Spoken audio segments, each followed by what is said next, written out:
लद्दाख के सांसद Jamyang souring Namgyal sir है। तो नुब्रा रीजन के लिए खासकर एक गुड न्यूज़ है, एक सिविल एयरपोर्ट टर्मिनल बनाने जा रहा है। तो विस्तार इसी जम्यांग सर से ही पूछेंगे सर। देखिए, जो आपने कहा नुब्रा के एयरपोर्ट को लेके, हालांकि नुब्रा में एक एग्जिस्टिंग एयरपोर्ट थॉयस के नाम से जाने जाते हैं, वो काफ़ी साल से जो है डिफेंस पर्पस के लिए सर्विस देते हैं और इंडियन एयरफोर्स जो है उसको मेंटेन करते हैं। नुब्रा के जो सिविलियन पॉपुलेशन है उनका एक मांग रहता है, साथ ही साथ टूरिज्म की दृष्टि से हो या डिफेंस पर्पस के लिए हो, वहाँ पे कॉमर्शियल फ्लाइट फॉर सिविलियन चलाना बहुत ज़रूरी है। तो ये बहुत देरीना पुराना मांग है नुब्रा वालों का और साथ ही साथ उस पूरे रीजन का और लद्दाख रीजन का भी, क्योंकि ले एयरपोर्ट में कभी कभी बहुत रश हो जाते हैं। फ्रीक्वेंसी ऑफ फ्लाइट्स के वजह से यहाँ पे बे नहीं मिलते हैं, जिसके वजह से जो है पार्किंग नहीं हो पाते हैं।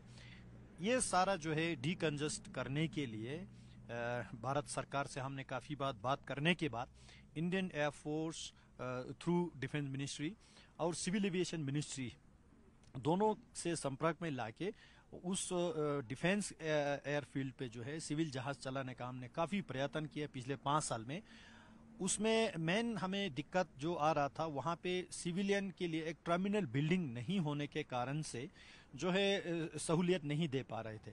तो civilian airport authority of India की ओर से सिविलियन टर्मिनल बिल्डिंग वहाँ पे कंस्ट्रक्ट करवाने के लिए हमने कोशिश किया कि वहाँ पे एक ज़मीन हो, और ज़मीन जो है एयरफोर्स के अंदर है।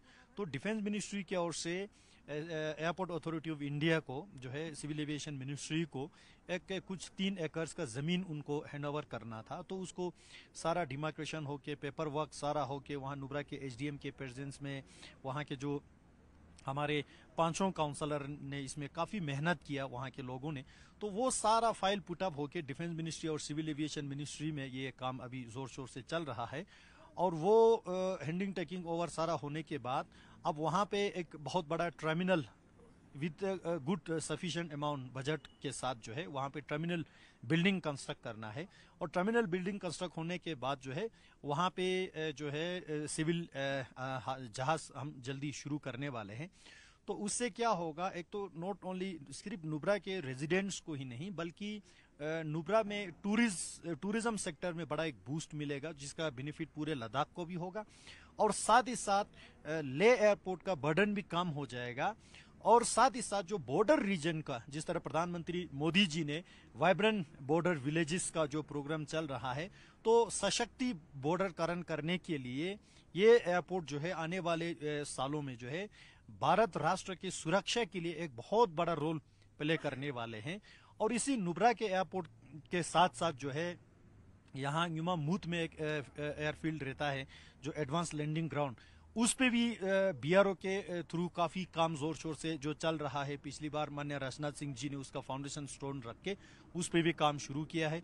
उसी तरह हमारा काम चल रहा है कारगिल के जो पादुम, जंस्कार के पादुम एरिया में जहाज ग्राउंड बनाने के लिए, एयरफील्ड बनाने, उसका सर्वे सारा कंप्लीट हो चुका है, रिपोर्ट भारत सरकार को सबमिटेड है, उस पर भी हम काम कर रहा है। कारगिल के एग्जिस्टिंग एयरपोर्ट को एक्सपेंशन को लेके, वहां पे सिविल जहाज उतारने को लेके काफी बार लोकसभा में भी हमने राइज किया, जहाज मंत्री जी से भी मिला, काफी बार उस पर भी हमने जोर लगा, अभी भी उस पर काम जो है हमारा जोर जारी है। उसी तरह वाखा में एक सरू का थंग है, बहुत सुंदर जगह है, वहां पे जो है टर्मिनल और रनवे बनाने के लिए भी भारत सरकार को प्रपोजल सबमिट है, वो भी मुझे लगता है जल्दी काम सैंक्शन उसमें भी आ जाएगा। तो मैंने पूरे लद्दाख क्षेत्र में जो है लगभग 4-5 नए जहाज ग्राउंड जो है आने वाले सालों में जो होने के लिए हम प्रयत्न कर रहा है। और फॉर द टाइम बिंग अभी के लिए नुब्रा के लिए ये खुशखबरी है कि भारत सरकार जो है इस पे पूरा प्रयत्न कर रहा है, जल्दी से जल्दी यहाँ पे टर्मिनल बिल्डिंग करके और वहाँ पे सिविल जहाज का आना जाना हम जल्दी शुरू करने वाले हैं। जमीन साहब, आखिर में जो ले एयरपोर्ट के भी टर्मिनल का जो समय था, सीमा जो तय किया था कि, लेकिन कोविड के कारण वो देर हो गया, अब वो कब तैयार हो जाएगा?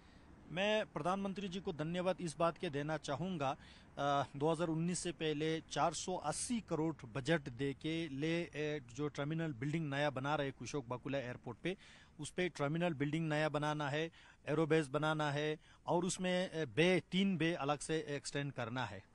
तो ये एक्चुअली इसका टाइमलाइन था सितंबर 2021, लेकिन शुरू में जो है वहाँ के कॉन्ट्रैक्टर ने भी ठीक से काम शुरू नहीं किया। उसके बाद कोविड आ गया, तो कोविड के वजह से भी काम नहीं हो पाया। तो फिर उस कॉन्ट्रैक्टर को जो है एक्सटेंशन देके काम हमने जल्दी शुरू करवाया, जोर शोर से। मैं खुद वहाँ पे इंस्पेक्ट करते रहा। एयरपोर्ट जो एडवाइजरी कमेटी का चेयरमैन मैं खुद हूँ, तो हर एडवाइजरी कमेटी में हमने उसका फिजिकल क्या प्रोग्रेस है, फाइनेंशियल क्या प्रोग्रेस है, वो सारा देखते रहा। और आज मैं आपको कह सकता हूँ लगभग 70% फिजिकल प्रोग्रेस हमारा कंप्लीट है वहाँ पे। ये मैं लगभग के शब्दों में कह रहा हूँ। और वहाँ पे एग्जैक्ट इन्फॉर्मेशन कल मेरा वहाँ फील्ड विजिट करना है, तो फील्ड विजिट के बाद जो है मैं एग्जैक्ट एक्यूरेट डेटा आपको दे पाऊंगा। लेकिन अभी के जो है मैं ये बता सकता हूँ, उस ले एयरपोर्ट के जो टर्मिनल बिल्डिंग जो कि बिल्कुल लद्दाखी आर्किटेक्चर शेप में, वहाँ पे हमारा एड ऑस्पेशियस स्तूपा होगा, वहाँ पे शिल्पे खुरलो का होगा, वहाँ पे जो इस तरह के जितने भी हमारे लद्दाख के पहचान के साथ जुड़े हैं, वो सारा आर्ट्स एंड आर्टिफैक्ट वहाँ पे रखेंगे। तो ये बहुत सुंदर जो है एयरपोर्ट बनने जा रहा है। और हमने तो ये भी कोशिश किया था कि जितना जल्दी हो सके उसको कंप्लीट करके प्रधानमंत्री जी की इस टेन्योर खत्म होने से पहले उसको जो है इनोग्रेट करके पब्लिक को डेडिकेट करें। लेकिन बहुत सारे कारण रहता है बड़े काम करने में, तो कुछ कारण से वो इस बार कंप्लीट नहीं हो पाया। तो 2025 में हम इसको टारगेट कर रहे हैं। 2025 में जो है 2024 के एंडिंग, 25 के स्टार्टिंग में जो है इसको इनोग्रेट प्रॉपरली करके वहां पे शुरू हो जाए। इससे बेनिफिट क्या होगा? एक तो पूरे पैसेंजर, चाहे वो लद्दाख के रहने वाले हो, टूरिस्ट हो, इंडियन आर्मी हो, जितने भी पैसेंजर से सबको नया फैसिलिटीज मिलेगा। पूरा विंटर 12 महीना आपको जो है एक अच्छे फैसिलिटीज के साथ ही साथ not only the terminal building, बाहर आपका बे एक्सपेंड होगा। तो आज के डेट में विंटर शेड्यूल में हमको 7-8 फ्लाइट्स जो चलते हैं, समर शेड्यूल में हमारा लगभग 13 फ्लाइट्स जो ले से चलते हैं। तो ये टर्मिनल बिल्डिंग और बे एक्सपेंड होने के बाद जो है हमारा अंदाजा है 33 फ्लाइट्स डेली जो है 33 फ्लाइट चलने का योग्य होगा। तो ये आने वाले लद्दाख का जो है एक मेजर एविएशन सेक्टर में बूस्ट होगा। जमीन साहब, आखिर में हमने देखा कि मीडिया में आप प्राइम मिनिस्टर के साथ टेबल शेयर करते हुए लंच कर रहे थे वहाँ संसद की कैंटीन में, तो उस दौरान क्या बातचीत हुआ, आप कुछ बता पाएंगे हमारे व्यूअर को? देखिए, ये मीडिया में ऑलरेडी आ चुके हैं। माननीय प्रधानमंत्री जी ने हमको एक अवसर, ये मौका दिया कि प्रधानमंत्री जी खुद के साथ एक टेबल शेयर करके लंच करें। उसमें अलग अलग इश्यूज पे चर्चा हो, विचार विमर्श हो, क्या है नहीं है। मैंने ANI को एक इंटरव्यू देते हुए भी कहा ये बात कि प्रधानमंत्री जी जो है लद्दाख के बारे में हमेशा चिंता करते हैं, लद्दाख के प्रोग्रेस, लद्दाख को आगे बढ़ाना। क्योंकि प्रधानमंत्री जी भलीभांति जानते हैं कि पिछले 70 साल लद्दाख के साथ डिस्क्रिमिनेट हुआ, लद्दाख के साथ नज़रअंदाज हुआ, लद्दाख को जो है स्टेट मदरली ट्रीटमेंट हुआ तब के सरकारों ने, चाहे वो स्टेट में हो या सेंटर में हो। लेकिन मोदी जी के सरकार आने के बाद 2014 के बाद जो है लद्दाख का प्रोग्रेस जो है बहुत आगे निकल गया। और 2019 में जो है हमारे परम पावन कुशोक बाकुला रिम्पोचे जी का सपना था, लद्दाख वालों का सपना था, लद्दाख को अलग से यूटी बने। तो ये यूटी का दर्जा जो है प्रधानमंत्री मोदी जी ने 2019 में दिया। तो 2019 के बाद इस 4 साल में जो है लद्दाख का जो इंफ्रास्ट्रक्चर डेवलपमेंट हो, लद्दाख के फाइनेंशियल एम्पावरमेंट हो, लद्दाख में जो रोजगार देना हो, लद्दाख के कल्चर और पहचान बचाने में हो, हर चीज में जो है प्रधानमंत्री जी के आशीर्वाद से, मोदी जी के आशीर्वाद से लद्दाख बहुत आगे बढ़ चुके हैं। तो वहाँ प्रधानमंत्री जी ने खुद पूछा कि क्या चल रहा है लद्दाख में, कैसा है माहौल, क्या बन रहा है वहाँ, डेवलपमेंट ठीक से हो रहा है क्या, किसी चीज की कमी पेशी नहीं है। तो प्रधानमंत्री जी खुद ने पूछा। तो मैं तो इस बात के तजुब हूं कि ऐसे हमारे पास देश का एक नेता है मोदी जी जैसा, जो खुद पूछते हैं कि लद्दाख के बारे में बताओ। तो मैंने जो मुझे उचित लगा, जो प्रधानमंत्री जी को संज्ञान में लाना चाहिए, वो मैंने सारा जो है विस्तार से प्रधानमंत्री जी को जितना मुझे समय मिला मैंने कोशिश किया बिल्कुल कम शब्दों में अच्छे मीनिंग के साथ प्रधानमंत्री जी को बताने के। और लद्दाख के जो है ओवरऑल इंफ्रास्ट्रक्चर डेवलपमेंट को हो, या आजकल के जो लद्दाख के पॉलिटिकल सिचुएशन क्या है, लद्दाख वाले आगे क्या चाहते हैं नहीं चाहते, वो सारा जो है हमने प्रधानमंत्री जी के संज्ञान में लाया है।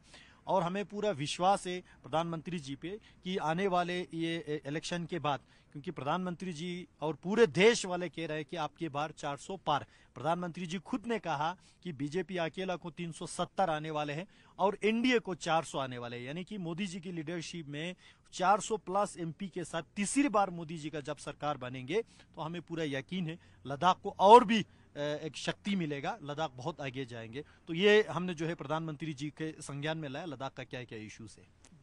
बहुत बहुत धन्यवाद सर। तो ये थे लद्दाख के सांसद जमयांग सेरिंग नामग्याल, जिन्होंने किस तरह से नुब्रा वालों के लिए खुशखबरी का अभी हमारे विभाग के थ्रू बताया और साथ ही साथ जो आने वाले जो इलेक्शन के बारे में बताया। मैं और मेरे साथी सोनम रिंचे, न्यूज़ 18 के लिए।